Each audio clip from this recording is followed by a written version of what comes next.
Bonjour, je m'appelle Lucas, je suis le directeur général et l'un des deux cofondateurs de Cerber. Cerber qui est donc une entreprise française qui protège tous les sites et les personnes sensibles contre les nouvelles menaces que les drones représentent, avec des applicatifs aussi bien militaires que civils, en parlant par exemple du risque terroriste, de l'acheminement de contrebande au-delà des frontières, ou par exemple de l'espionnage industriel. Cerber est une entreprise qu'on a créée il y a maintenant 5 ans, et on est passé dans cet intervalle de temps de 2 collaborateurs à 25 aujourd'hui. Pour protéger les sites sensibles contre les nouvelles menaces que les drones représentent, en fait, on va se concentrer sur une des failles principales du drone, les communications dont il a besoin.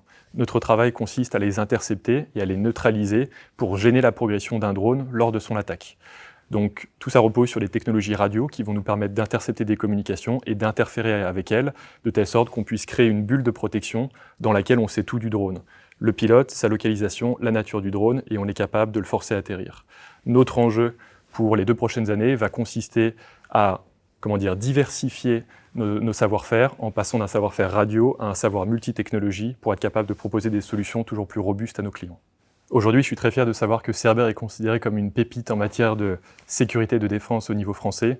D'abord parce que nous accueillons beaucoup de talents, que ce soit en matière de radio, cyber ou aussi intelligence artificielle.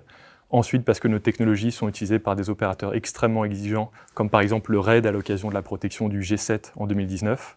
Et puis enfin, parce que l'histoire de Cerber, c'est celle de David contre Goliath.